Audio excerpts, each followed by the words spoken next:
इथून पुढचा 1 तास आपण चारही राज्यांमधल्या निकालांची आकडेवारी आणि त्याचं विश्लेषण करणार आहोत। सुरुवात करूया आपण दिल्लीपासून। दिल्ली काँग्रेसची 15 वर्षांची राजवट संपुष्टात आणण्यात आपच्या झाडूनं यश मिळवलंय। आपच्या झाडूनं काँग्रेसचा सुफडा साफ करत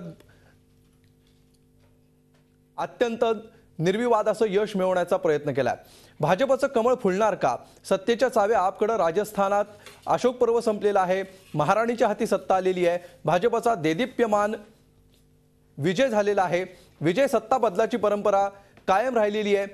छत्तीसगडमध्ये भाजप आणि काँग्रेसमध्ये काटेकी टक्कर आहे। छत्तीसगडचा जनादेश कुणाला असाही प्रश्न आहे। मध्य प्रदेशमध्ये पुन्हा एकदा शिवराज मुख्यमंत्री शिवराज सिंग यांची हॅट्रिक ज्योतीही काँग्रेसला तारू शकलेली नाही।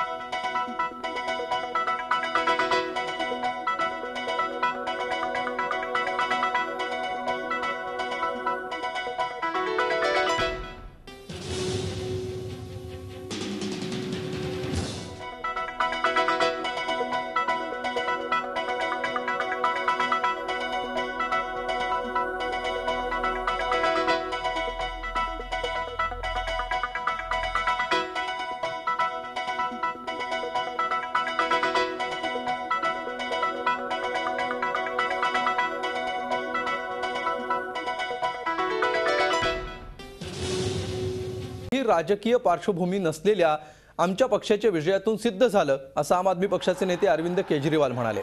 भ्रष्टाचार आणि सुप्रशासनासाठी नागरिकांनी पक्षाला मतदान केलंय, त्यामुळे सत्ता स्थापनेसाठी काँग्रेस किंवा भाजप बरोबर जाणार नाही अशी भूमिका केजरीवाल यांनी स्पष्ट केली आहे।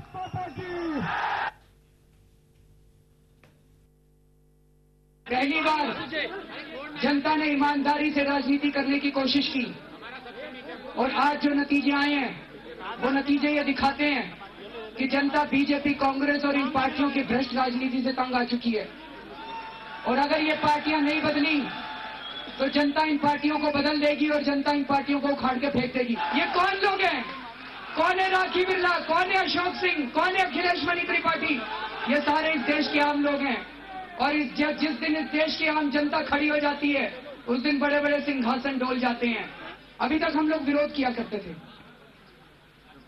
दोस्तों, जनतंत्र जनता का शासन होता है। जनतंत्र सेवा का नाम है। अब जो लोग चुन के आए हैं, मैं उनसे भी निवेदन करना चाहूंगा कि वो भी पूरे तन मन धन पूरी तन्मयता के साथ अपनी अपनी विधानसभा की जनता की वैसी सेवा करें जिस किस्म की सेवा की हम दूसरों से उम्मीद किया करते। हम बिल्कुल एक कंस्ट्रक्टिव विपक्ष की भूमिका निभाने के लिए तैयार हैं। हम किसी से समर्थन ना लेंगे। अरविंद केजरीवाल हे जायंट किलर ठरलेले आहेत दिल्लीच्या विधानसभा निवडणुकीमध्ये आणि या घवघवीत यशानंतर आम आदमी पार्टीच्या कार्यकर्त्यांचा जल्लोष सध्या दिल्लीत सुरू आहे। त्याची ही दृश्य आपण बघतो आहोत।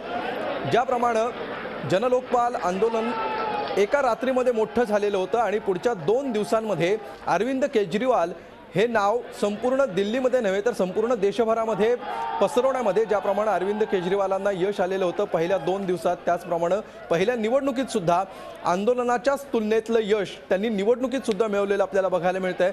आणि त्यासाठी मुंबई आणि दिल्ली अशा दोन्ही ठिकाणी आम आदमी पक्षाच्या कार्यकर्त्यांचा जल्लोष सुरू आहे, त्याची ही दृश्य। विधानसभा निवडणुकीतला पराभव मान्य करत पक्षाला आत्मचिंतनाची गरज आहे असं मत काँग्रेस अध्यक्षा सोनिया गांधी यांनी व्यक्त केलंय। त्याचबरोबर निवडणुकीत महागाईचा मुद्दा प्रामुख्याने पक्षाच्या पराभवाला कारणीभूत ठरलाय असा प्राथमिक अंदाजही त्यांनी व्यक्त केलाय। पंतप्रधान पदाच्या उमेदवाराची घोषणा करायला अजून वेळ आहे असंही त्यांनी स्पष्ट केलं।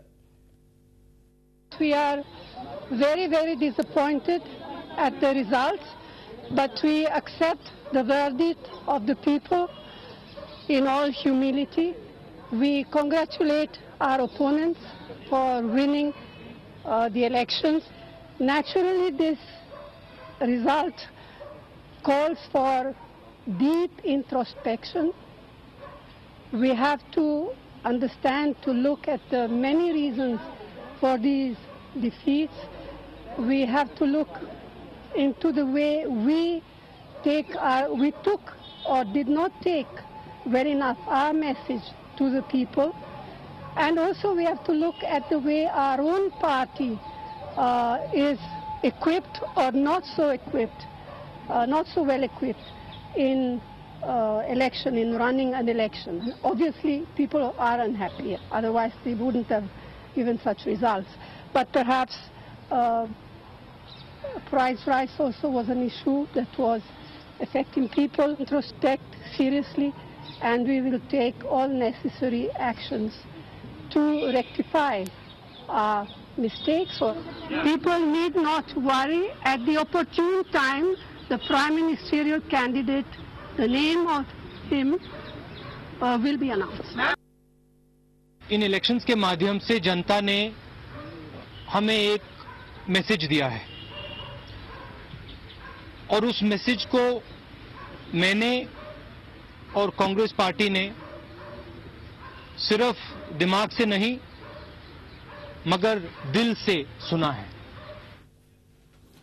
चारही राज्यामध्ये भाजपचं सरकार बनणार असं भाजप अध्यक्ष राजनाथ सिंग यांनी म्हटलंय. मध्य प्रदेश आणि राजस्थान या दोन राज्यातल्या विजयांबद्दल राजनाथ सिंग यांनी आनंद व्यक्त केला. शिवराज सिंग चौहान हेच पुन्हा मध्य प्रदेशात मुख्यमंत्री पदावर आरूढ होतील असंही त्यांनी जाहीर केलं. छत्तीसगडसह दिल्लीत सुद्धा भाजप सत्ता स्थापन करेल असा विश्वासही त्यांनी व्यक्त केलाय.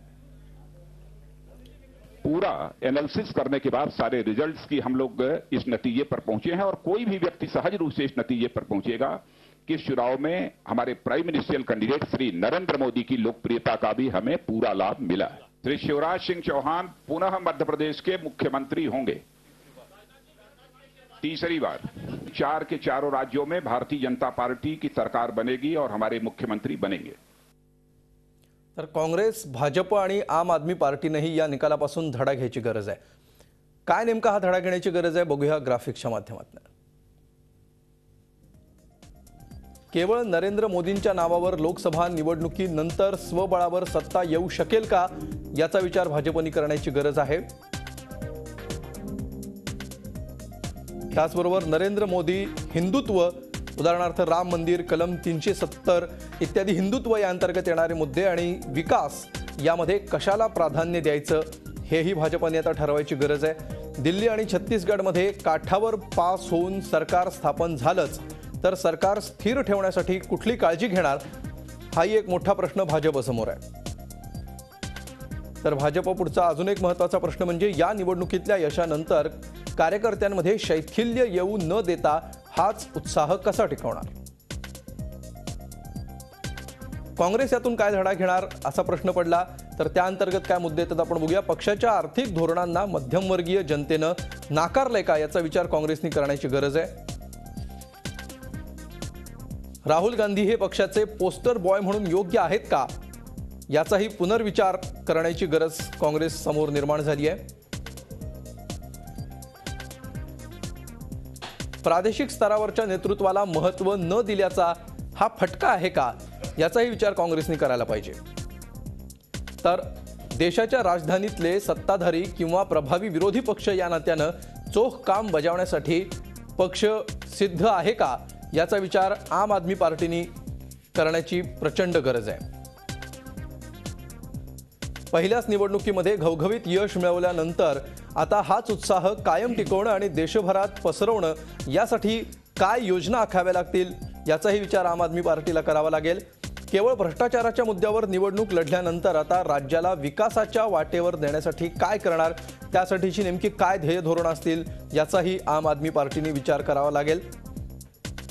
मॉल मेट्रोची दिल्ली आणि गरीब दिल्ली या दोन्हींमध्ये समतोल साधून काम करण्याची पक्षाची तयारी आहे का याचाही विचार आम आदमी पक्षाने करायला लागेल.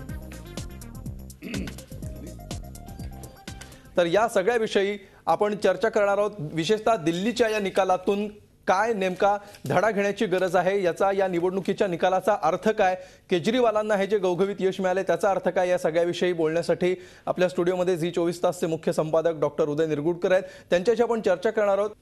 रणसंग्राममध्ये आपण बघतो आहोत की चारही राज्यांमध्ये कशा प्रकारे भाजपने काँग्रेसला धोबीपछाड दिलाय आणि चौकार मारलेला आहे विजयाचा. या सगळ्याविषयी विश्लेषण करण्यासाठी आपल्या स्टुडिओमध्ये आहेत झी 24 तासचे मुख्य संपादक डॉक्टर उदय निरगुडकर.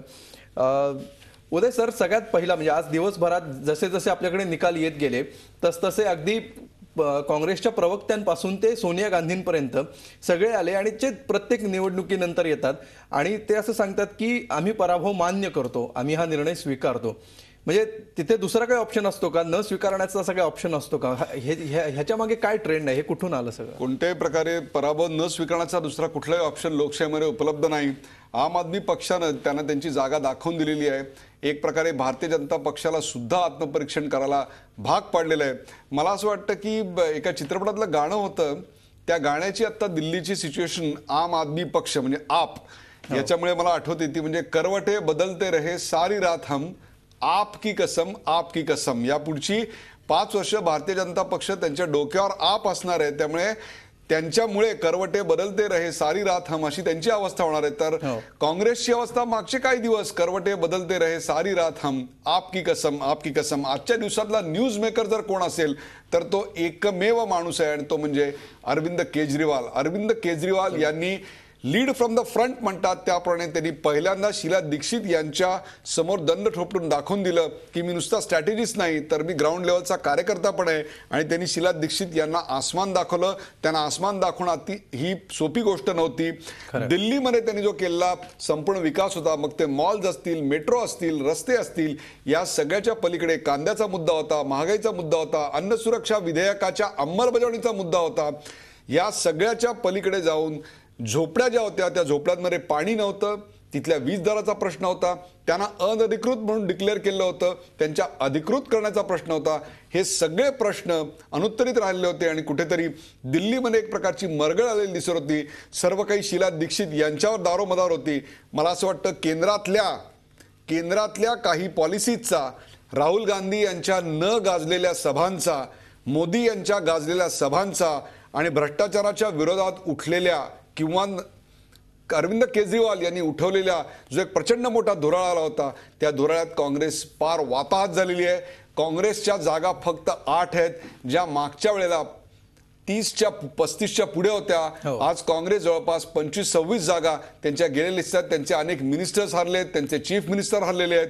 काँग्रेससाठी दिल्लीने एकच मंत्र दिलेला आहे, तो म्हणजे खूप मोठ्या प्रमाणावर आत्मपरीक्षणाची गरज आहे, जी गरज सोनिया गांधी यांनी तातडीने ओळखली. दुसरा एक अतिशय छोटा मुद्दा जाता आता की प्राईम मिनिस्टर कॅन्डिडेट डिक्लेअर केल्याचा भारतीय जनता पक्षाला फायदा झाला का? तर हो आणि नाही अशी उत्तर आहेत. हो अशा करता की 2 राज्यांमध्ये त्याला घवघवीत यश मिळालं, त्या ठिकाणी त्यांच्या सभा प्रचंड मोठ्या प्रमाणात झाल्या. परंतु ज्या छत्तीसगडमध्ये मोदींना अपेक्षित अशी गर्दी मिळालेली नव्हती, त्या छत्तीसगडमध्ये भाजप स्ट्रगल होताना दिसतंय. त्यांना अपेक्षित असं यश मिळालं नाही. राजस्थानची जी भूमी होती, मरुभूमी, त्या राजस्थानच्या भूमीमध्ये एका टर्म नंतर दुसऱ्याला संधी देण्याची परंपरा आहे. कदाचित त्याचाच फायदा त्यांना मिळाला असावा. परंतु त्या ठिकाणी अशोक गेहलोत यांच्या सरकारचा जो परफॉर्मन्स आहे तो अतिशय पुअर या कॅटेगरीत किंवा अतिशय वाईट, किंबहुना राजस्थानच्या इतिहासातला काँग्रेसचा सर्वात वाईट परफॉर्मन्स आहे. आणि त्यामुळे तीही एक अतिशय धक्कादायक बाब आहे. बिलकुल. म्हणजे अरविंद केजरीवालांचं जसं तुम्ही वर्णन केलं की आता दोघांनाही करवटे बदलण्याची गरज निर्माण झालेली आहे. जे दोन्ही पक्ष कालपर्यंत हम आपके है कोण असा प्रश्न विचारत होते आणि दोघंही त्यापासून लांब राहण्याचा प्रयत्न करत होते. याविषयी आपण अधिक बोलूया. गेल्या 2 टर्ममध्ये काँग्रेसनं पुन्हा एकदा सत्तेवर येण्यात यश मिळवलं. यावेळीच नेमकं काँग्रेसला काय झालेलं होतं आणि अरविंद केजरीवालांचं यश हे त्यांच्या स्ट्रॅटेजीचं यश म्हणायचं की हा एक राजकीय अपघात म्हणून सुद्धा याची चर्चा व्हायला पाहिजे, याविषयी सुद्धा आपण उदय सरांना विचारणार आहोत. 4ही राज्यांचे निकाल आपल्या हाती आलेले आहेत आणि या 4ही राज्यात कुठल्या पक्षानं किती जागा पटकावल्यात ते आता आपण बघूया. दिल्लीमध्ये काँग्रेसला केवळ 8 जागांवर जिंकून येण्यात यश मिळालंय. भाजपने 33 जागा जिंकल्यात, आम आदमी पक्षानं 27 जागा जिंकल्यात, तर 2 जागा अपक्षांकडे गेल्यात. मध्य प्रदेशमधल्या एकूण 230 जागांपैकी भाजपने 160 जागा जिंकल्यात, काँग्रेस 65 तर इतर 8. राजस्थान 199 जागांपैकी 161 जागा मिळवत भाजपने घवघवीत यश मिळवलंय. काँग्रेसनं 22 जागा जिंकल्यात तर 10 जागा इतरांकडे गेल्यात. तर छत्तीसगडमध्ये 48 जागा भाजपने जिंकल्यात, 40 जागा काँग्रेसने जिंकलेल्या आहेत तर 2 जागा अपक्षांकडे गेल्यात. तर या सगळ्या निकालाविषयी आपण चर्चा करणार आहोत. झी24 तासचे मुख्य संपादक डॉक्टर उदय निरगुडकर यांच्याशी एका ब्रेक नंतर. पाहत रहा आमचा विशेष कार्यक्रम रणसंग्राम.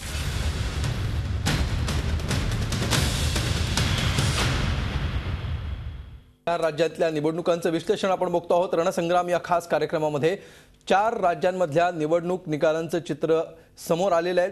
छत्तीसगडचा अपवाद वगळता आणि आता तिथलंही चित्र जवळपास स्पष्ट झालेलं आहे की चारही राज्यांमध्ये केंद्रातील सत्ताधारी काँग्रेसला जोरदार झटका बसलाय, तर 2 राज्यांमध्ये त्यांना पूर्ण बहुमत आणि एका राज्यात सर्वात मोठा पक्ष म्हणून भाजपने झेप घेतली आहे. त्यामुळे काँग्रेसच्या राहुल गांधींच्या नेतृत्वावर पुन्हा एकदा प्रश्नचिन्ह निर्माण झालंय आणि भाजपच्या नरेंद्र मोदी पर्वाची सुरुवात झाल्याचं मानलं जात आहे. लोकसभा निवडणुकीची सेमीफायनल म्हणून 4 राज्यातल्या विधानसभा निवडणुकांच्या निकालाकडे पाहिलं जात आहे. या निकालावरच भाजपचे पंतप्रधान पदाचे उमेदवार नरेंद्र मोदी आणि काँग्रेसचे युवराज राहुल गांधी यांच्या भवितव्याचा फैसला होणार आहे. मोदी विरुद्ध गांधी या लढाईत कोण बाजी मारणार याची झलक ताज्या निकालांनी दाखवून दिली आहे. मध्य प्रदेश आणि राजस्थानमध्ये भाजपला स्पष्ट बहुमत मिळाले. राजस्थानातील विजयाचं श्रेय मुख्यमंत्री पदाच्या संभाव्य उमेदवार वसुंधरा राजे शिंदे यांनी मोदींनाच देऊन टाकलंय. परंतु मध्य प्रदेशमध्ये हॅट्रिक करणारे शिवराज सिंग चौहान हेच भाजपच्या यशाचे मुख्य सूत्रधार असल्याचं स्पष्ट झालंय. दिल्लीमध्ये सर्वात मोठा पक्ष म्हणून भाजपचं कमळ फुललंय, पण त्यामध्ये मोदींचा वाटा किती आणि काँग्रेसच्या विरोधात झालेल्या नकारात्मक मतदानाचा वाटा किती हा प्रश्नच आहे. छत्तीसगडमध्ये सत्ता टिकवण्यासाठी भाजपच्या मुख्यमंत्र्यांना संघर्ष करावा लागतोय. अशा परिस्थितीत ॲडव्हान्टेज भाजप अशी स्थिती असली तरी मतदारांनी नरेंद्र मोदींच्या पंतप्रधान पदावर शिक्कामोर्तब देखील केलेलं नाही. याउलट छत्तीसगडचा अपवाद वगळता दिल्ली, राजस्थान आणि मध्य प्रदेशमध्ये काँग्रेसचा अत्यंत दारुण पराभव झाल्यानं काँग्रेसच्या नेतृत्वावर प्रश्नचिन्ह निर्माण झालंय. काँग्रेसचे पंतप्रधान पदाचे संभाव्य उमेदवार म्हणून राहुल गांधींकडे पाहिलं जात आहे. परंतु काँग्रेसचा पप्पू निदान सेमीफायनलमध्ये तरी फेल झालाय. मात्र काँग्रेसचे नेते ही वस्तुस्थिती मान्य करायला तयार नाहीत. नरेंद्र मोदी विरुद्ध राहुल गांधी या सामन्यात पहिला राऊंड मोदींनी जिंकला असला तरी लोकसभा निवडणुकीनंतर दिल्लीचं तख्त काबीज करणं वाटतं तेवढं सोपं नाही. हा धडा भाजपनंही गिरवण्याची गरज आहे. भाजपवरही आत्मपरीक्षण करण्याची वेळ आली आहे. आराम नव्हे तर दक्ष राहण्याचा आदेशच जनतेनं भाजपलाही दिलाय.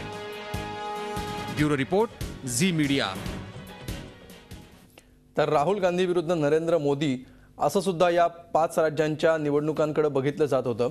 याविषयी आपण अधिक चर्चा करूया. झी 24 तासचे मुख्य संपादक डॉक्टर उदय निरगुडकर आपल्या सोबत आहेत. उदय सर, नरेंद्र मोदी विरुद्ध राहुल गांधी असं चित्र हे मागच्या वर्षीच्या 5 राज्यांच्या याच्यात सुद्धा होतं, ज्यावेळी त्यांनी स्टार प्रचारकाची भूमिका बजावलेली होती. आणि आता तर त्यानंतर पंतप्रधान पदाचे उमेदवार म्हणून घोषणा झाल्यानंतरची त्यांची ही पहिली मोठी जबाबदारी होती. मोदींचा पंतप्रधान होण्याकडचा मार्ग हा अधिक मोकळा आणि क्लिअर झालाय असं या निवडणुकांच्या सगळ्या निकालांमधून दिसतंय, असं आपण म्हणू शकतो का ठोसपणे? अमोल, 6 महिन्यापूर्वी ज्या 3 राज्यांच्या निवडणुका झाल्या, हिमाचल प्रदेश, कर्नाटक आणि उत्तराखंड, त्या तिन्ही राज्यांमध्ये भारतीय जनता पक्षाची सत्ता होती आणि त्या तिन्ही राज्यांमध्ये भारतीय जनता पक्षाला अत्यंत मानहानिकारक असा प्रकारचा पराभव स्वीकारावा लागला होता. त्याची कारणं स्थानिक असतील, वेगवेगळी असतील, परंतु तो पराभव स्वीकारावा लागला होता.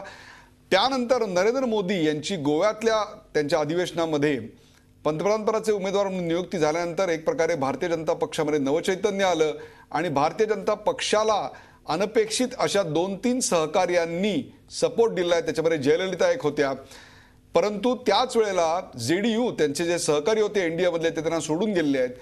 एक प्रकारे नरेंद्र मोदींचा मार्ग प्रशस्त झाला का याचं उत्तर हो आणि नाही अशा करता आहे की आज त्यांचा स्वतःच्या बळावर 271 जागांतली कामगिरी ही 116 जागांची आणि 271 जागा लागतात. म्हणजे उरलेल्या 271 जागा म्हणजे 116 आणि 271 हा पल्ला जो आहे तो जवळपास 150 जागांचा आहे. तो 150 जागांचा पल्ला जर त्यांना गाठायचा असेल तर या 116 जागा सोडून त्यांना तो गाठावा लागणार आहे. म्हणजे उरलेल्या फक्त 350 जागांमधून त्यांना 150 जागा म्हणजे जवळपास प्रत्येक एक आड एक त्यांना जागा जिंकावी लागेल आणि ती उरलेली राज्य आहेत ती सगळी काँग्रेस डॉमिनेटेड सीटची राज्य आहेत. त्या राज्यांमधनं मग त्याच्यामध्ये आंध्र प्रदेश असेल, त्याच्यामध्ये तमिळनाडू असेल, त्याच्यामध्ये ओरिसा असेल, त्याच्यामध्ये वेस्ट बेंगॉल असेल, या 4-5 राज्य मिळून जवळपास 150 जागा आहेत आणि त्या 150 जागांच्या ठिकाणी आतापर्यंत भारतीय जनता पक्षाला 2 आकडी आकडा तर सोडूनच द्या, काही काही ठिकाणी तर आता खातं सुद्धा खोलता आलेलं नाही.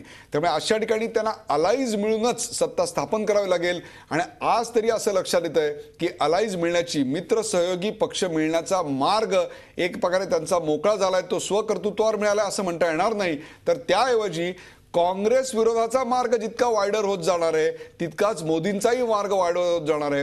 एकीकडे काँग्रेसला आपल्या विरोधातली मतं आपल्या बाजूनं मिळवण्यात अपयश आलेलं, तर काँग्रेस विरोधातली मतं जरी प्रो बीजेपी नसली तरी ती नाईलाजानं का होईना आता भारतीय जनता पक्षाच्या पारड्यात पडताना दिसत आहेत. काँग्रेसच्या ज्या नीती होत्या, इकॉनॉमिक पॉलिसीज होत्या, त्या इकॉनॉमिक पॉलिसीजच्या विरोधातही कुठेतरी हे एक संपूर्ण मत आपल्याला गेलेलं दिसतंय. त्यामुळे एक प्रकारे मोदी हे सत्ता केंद्राच्या जवळ गेले का, तर होय ते 100% आज जवळ गेलेले आहेत, परंतु याचा अर्थ ते तिथे पोचले असा होत नाही. अजूनही 4 ते 5 महिन्याचा कालावधी आहे. काँग्रेसला स्वतःची रणनीती दुरुस्त करायचा अवधी आहे, जनसंपर्क वाढवायचा अवधी आहे, माध्यमांशी संबंध सुरळीत करायचा अवधी आहे, चांगले उमेदवार द्यायचा अवधी आहे. हे सगळं जर काँग्रेसनं केलं नाही तर काँग्रेसचा कपाळ मोक्ष या 2014च्या लोकसभा निवडणुकीत नक्की आहे आणि भारतीय जनता पक्ष 200 जागांच्या आसपास किंवा त्याच्या वरती जाईल अशी चिन्ह आता स्पष्ट दिसत आहेत. बिलकुल, म्हणजे मोदी त्यांच्या ध्येयापर्यंत पोहोचले नसले तरी सुद्धा त्या दिशेने त्यांनी एक पाऊल टाकलंय असं तुम्हाला म्हणायचं आहे. हो, म्हणजे राहुल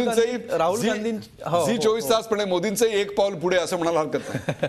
तर त्याचबरोबर राहुल गांधींच्या पावलाचं कसं विश्लेषण करायचं? ते आहे तिथेच राहिलेत असं याचा या 5 राज्यांच्या निकालातनं अर्थ घ्यायचा, पुढे गेलेत मागे आलेत? मला असं वाटतं की राहुल गांधी ज्या पद्धतीने आता पक्ष चालू बघतायत त्या पक्षातल्या सगळ्या ज्या नीती आहेत, त्यांची एकूणच सगळा आउटलुक आहे, हा सगळा आउटलुक जो आहे तो एक साधारणतः NGO चालवतात तसा आहे. खरं तर NGO चालवायला पाहिजे होती ती अरविंद केजरीवालनी, पण अरविंद केजरीवाल त्यांची NGO एखाद्या कसलेल्या कसबी आणि अत्यंत कुशल बेरकी आणि धोरणी राजकारणासारखी चालवत आहेत.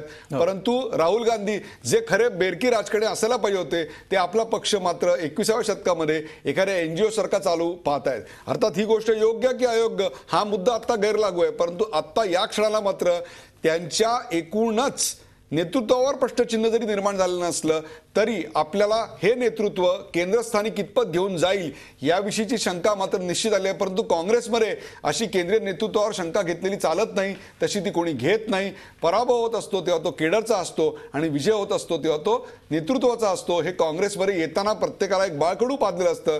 त्यानुसार राहुल गांधींना यानंतरही संधी मिळणार आहे, परंतु आत्ता मात्र या निवडणुकीत त्यांना सपशेल पराभव पत्करावा लागलेला आहे आणि त्याची जबाबदारी जेवढी केडरची आहे तेवढीच नेतृत्वाची आहे. बिलकुल, याचबरोबर इतर काही जी महत्त्वाची राज्य आहेत, विशेषतः मध्य प्रदेशचा निकाल आहे, त्या ठिकाणी सुद्धा भाजपला केवळ सत्ता राखण्यात यश आलेलं नाहीये, तर त्या ठिकाणी त्यांना घवघवीत यश मिळालेलं आहे, मताधिक्य त्यांचं वाढलेलं आहे. या सगळ्याची नेमकी काय करण्यात याविषयी सुद्धा आपण चर्चा करणार आहोत एका ब्रेक नंतर. पाहत रहा रणसंग्राम.